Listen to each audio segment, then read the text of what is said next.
Hello and welcome to Was It Something I Said? The quotations show that marvels at all the remarkable things that people have said. For instance, Richard Branson once said, "I've made all the money I need to make." But sadly, it seems, not all the public appearances. On Richard Ayoade's team tonight is actor and comedian Miles Jupp. And with Mickey Flanagan tonight is my reluctant life partner, Robert Webb.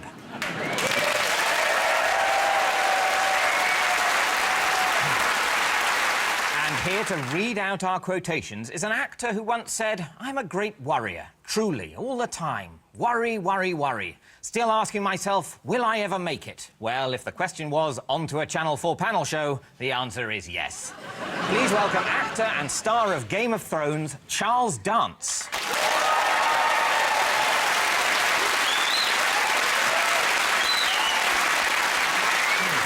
So, round one is called Threesomes. In this round, we give both teams a series of quotations and ask them to work out which of three people said it. If you want to play along at home, you can do so on Twitter by following @SomethingISaid, or in an exciting breakthrough for interactive technology, you can shout the answers at your TV screen. We can hear you, but we're very professional, so we won't react. The theme of this week's threesome is school days. Can we have the first quotation, please, Charles? I tended to be scatterbrained. If I was at school and saw a bird outside the window, I wanted to follow it. Once, I jumped off a roof thinking I could fly. R. Kelly.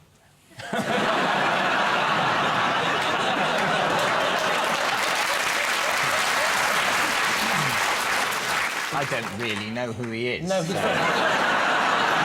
I know, he's a very self-reflective man, a little like Michel de Montaigne. I don't really know who that is either. I can tell you it's none of the people you've mentioned so far. I'm gonna give you the threesome it might be. So was it actor Sylvester Stallone, author Ian Fleming, or Professor Stephen Hawking? I don't think it's Sylvester Stallone because it says school.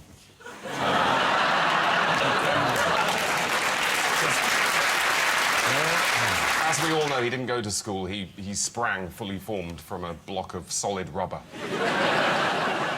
That's no way to talk about his mother. I think it's not Hawking because he's quite scientific, isn't he?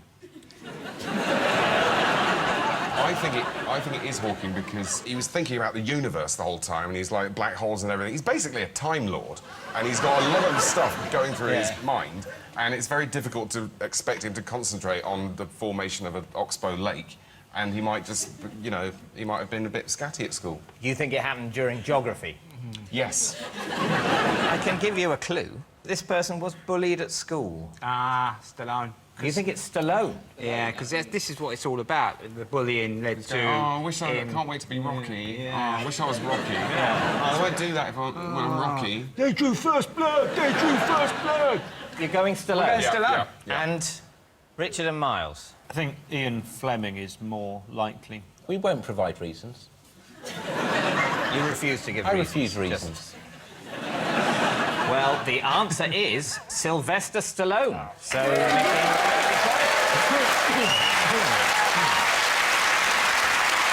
And he did. He just jumped off the roof holding an umbrella as a sort of parachute. Because he's thick as shit.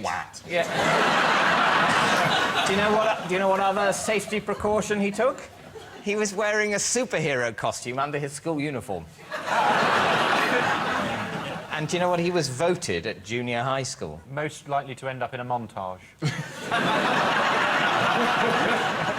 No, they weren't that sensible. According to Stallone, he said, "When I was in junior high school, the teachers voted me the student most likely to end up in the electric chair." Only in America would that be a category. Yeah. OK, Charles, can we have our next quotation on the subject of school days, please? My attitude at the time, an attitude of complete boredom and feeling that nothing was worth making an effort for.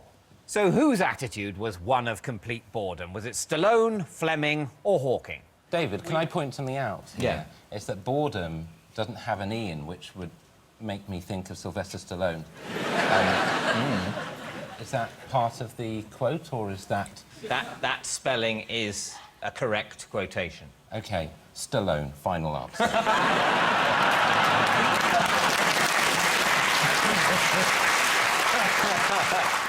This sort of sounds like a mission statement for Tower Hamlets Council.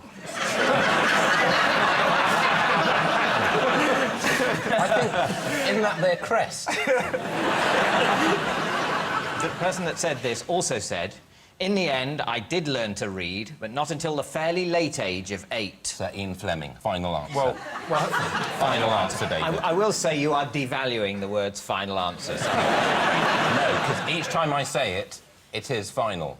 Final answer, Yes. Ian Fleming. It's Fleming because it's pompous. An attitude of complete boredom. I mean, he would have, you know, it's a little bit... I don't like him.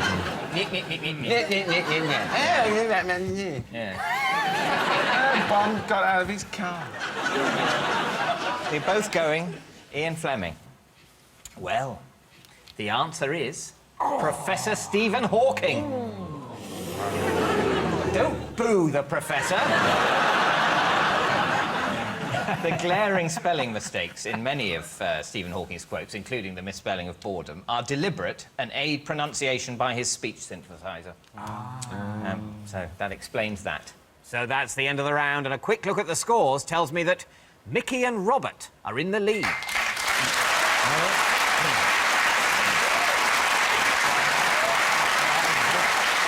can I ask Charles something? Charles? Yes. You were in For Your Eyes Only, weren't you? Yes, I was. Yes, great lap dancing club, really is.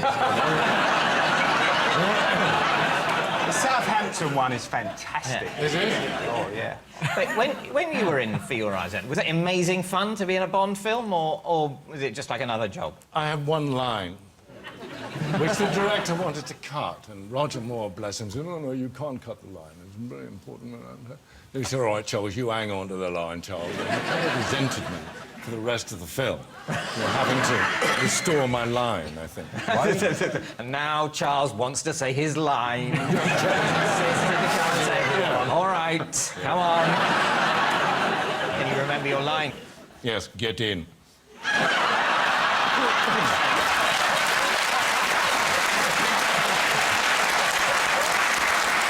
Continuing our theme of quotations, the next round is called Keywords. We give our panellists a few keywords from a famous quotation and ask them to work out the whole quote.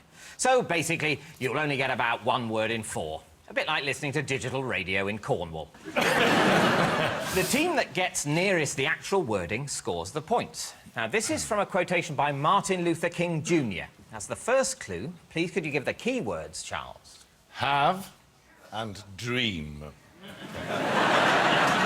OK, we all know he said, I have a dream, but what did he say after that? I have a dream most nights. I have a dream I can never remember them. Yeah. I know they're really weird, but I can never remember them. I think there should be a thing you can do in life, or when people start telling you their dreams, you just go... It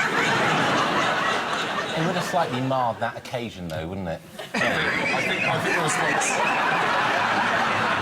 After the massive, I went, shh, Martin. You did go slightly about it. Different response. I don't care if there's an alligator in it. I'm sure it was brilliant. Well, I'm going to give you one more word. Charles, can we have another word from the speech, please? Children. Children. I have a dream, children won't be allowed in the pub after 6 o'clock. I have a dream, they won't be allowed on long-haul flights. These are all good guesses. I'm going to push you for an answer each. What you have to do is say your closest go, each team, and then the one that gets closest, I'll give a point to. And if you're both really close, I'll give you both a point. And if neither of you are at all close, I won't give either of you a point. Well, but they're can't both say getting a point, neither of you getting a point. That's essentially, that doesn't matter. Yeah. It's if one gets a point and the other doesn't, that's when it gets... And I don't think I'm using hyperbole when I say fucking exciting. Yeah. You're in business, then. I think Rob knows. It's something like, I have a dream that one day the black children and the white children of America will sit down in a classroom together and a person will be judged not by the colour of his skin but by the content of his character. And then he said loads of other stuff. He said loads of other things. Before and after. What's your pitch? That. Yeah.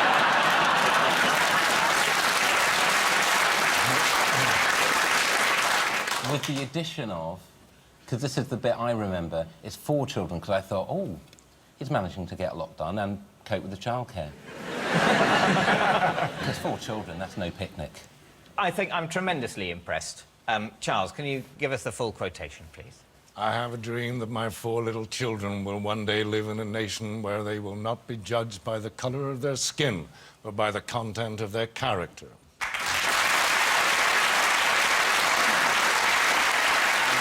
I think basically you all worked as a team, like Martin Luther King's 4 little children. And so I'm going to give you all a point. So well done. Thank you. So, at the end of that round, Mickey and Robert are in the lead. Over the break, see if you can complete this quotation from Vegas entertainers Siegfried and Roy. If you live with 58 lions and tigers, then you will... what? Tweet your answer to @SomethingIsaid, and we'll see you in a couple of minutes.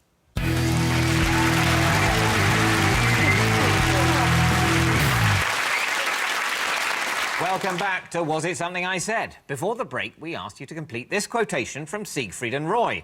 If you live with 58 lions and tigers, then you will... what? Wish you'd stopped at 3. You spend a lot of time In opening hospital. great big fucking tins. Oh,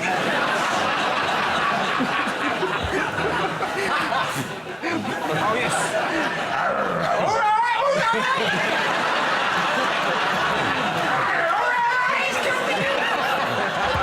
It's difficult to go on holiday. It becomes more difficult. Oh, I'm off to Tenerife. Yeah, the house is free. Yep. I'd love you to sit. There's one catch that has been putting some people off. Can you look after 58 lions and tigers? Didn't one of them try to eat one of them? One of the... One of them got a little bit, you know... Killed? No, not killed. No. Just but maimed? I think maimed, yes. Ah. Very, very, very Can't badly win them all, maimed. can you? Well, what Siegfried and Roy actually said was, if you live with 58 lions and tigers, then you will always have a lot of pussy in the house. And I think we can agree that that sentence is more regrettable than the mauling of Roy. So, Charles, in the opening scene of Game of Thrones, you skinned a deer. I did indeed. Were you taught how, or did you just improvise? I was taught how. And is there more than one way, or is it not like a cat? No, there's really only one way. Right. How? The producers came to me 2 days before. This was a new scene. And they came and said, are you vegetarian, Charles? And I said, no. Why? And they gave me this scene, and we did it. Yeah. And are you a vegetarian now? No, I'm not. And I was hoping they would give me a nice kind of leg of venison to take back. I didn't even get an ear. It's now time for the round called What Are They Talking About?, in which you'll hear a quote of someone talking about something, and you have to work out, you've guessed it, their star sign. Oh, no, wait, you haven't guessed it. You have to work out what they're talking about. Here's one from American World War II General Patton. It may not sound nice to some bunch of little old ladies at an afternoon tea party. So what is he talking about? I don't know why everyone worries about upsetting little old lady. Well, also, it's always a little old lady. Some of them are right slags, I tell you. I used to work in a factory, and this old girl come up to me. She went, "You know, you lot, you all talk about sucking cock all the time. We used to suck cock." When an air raid comes over, you get on your hands and your knees and you get on with it, and you know. Carry on. I think that's what they call oral history, isn't it?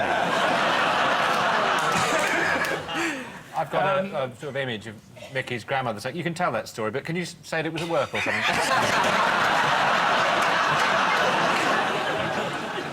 Is it about war? That war may not sound nice to old ladies when they're trying to have a cup of tea? You're on the right lines. I know he said something about we've got to get over and kill these Germans, because if you don't, they'll beat you to death with a sock full of shit. That's what he said. Did once and say if I was that. an old lady and I heard that, I'd be, ooh, language. There's no need for that, General. Well, I think I have to give Mickey and Robert the point. Well, Charles, can we have the full quotation, please? When I want my men to remember something important, to really make it stick, I give it to them double dirty. It may not sound nice to some bunch of little old ladies at an afternoon tea party, but it helps my soldiers to remember. You can't run an army without profanity.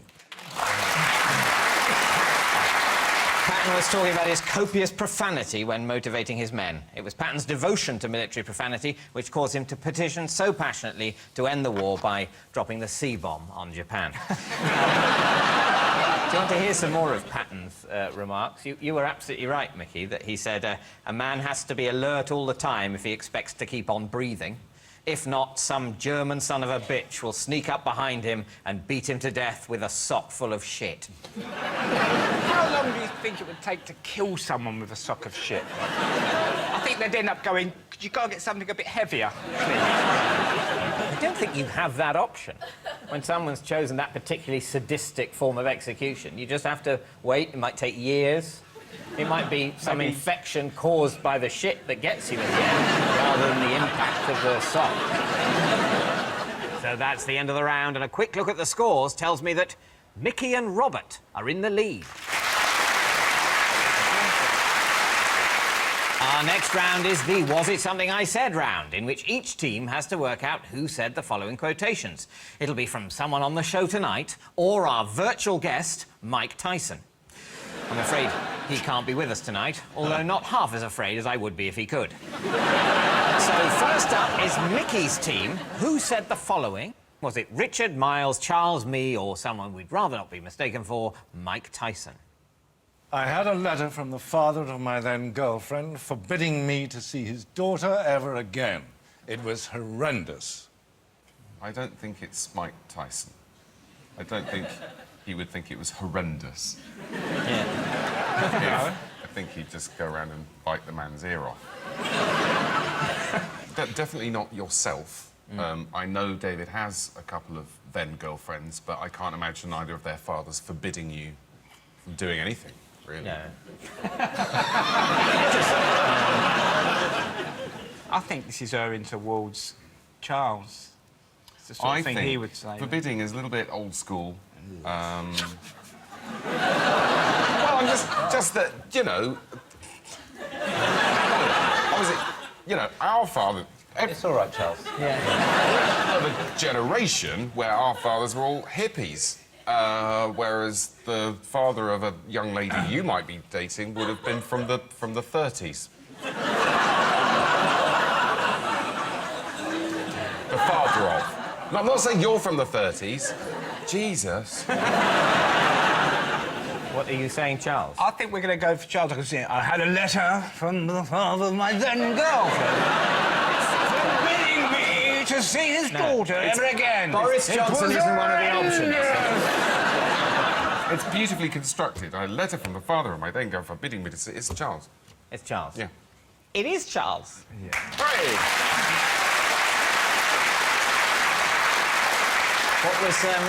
What was the story there, Charles? I and a group of people gate crashed a party. I don't know, when I was about 18 or 19, and I was arrested for unruly behaviour likely to cause a breach of the peace, Section 5 of the Public Order Act 1936. And I was arraigned before the magistrate, and a piece appeared in the local newspaper. And the father of my then girlfriend wrote to me and said, I forbid you to see or attempt to contact my daughter ever again. That's like, you know, Bertie Wooster type of disgrace, isn't it? Yes. Yeah. Oh, I've dropped all my cards. Oh. Sorry. He got down really well there.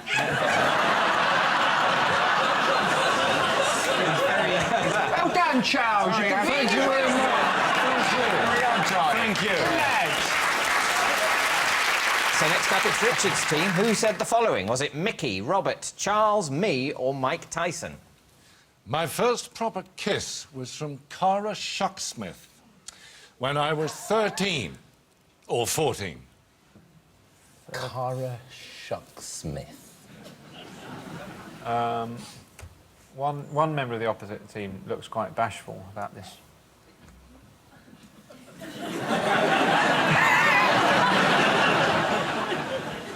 My gut instinct is this is Robert.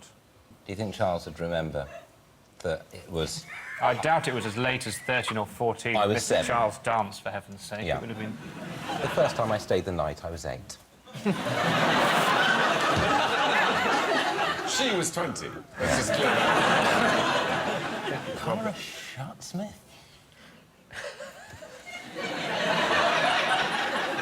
Can I have the first of your final answers, please?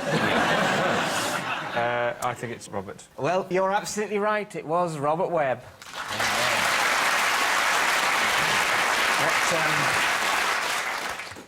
What have you got to say for yourself? Well, it was her idea. Yes, there was she had a party. Her dad used to run a pub, and he closed the pub for the night and let these children come to play. And her older sister showed us how we were supposed to... she was supposed to put her hands there, and I put my hands there, and that's how you do a slow dance. And then some kissing started. Oh, that's fine. Wish that had ever happened to me. I wish you'd have been her.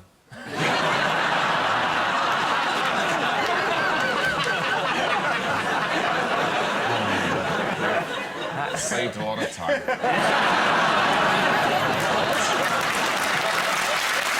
Well, I'm afraid that's all we've got time for, and a quick look at the scores tells me this week's winners are Mickey and Robert.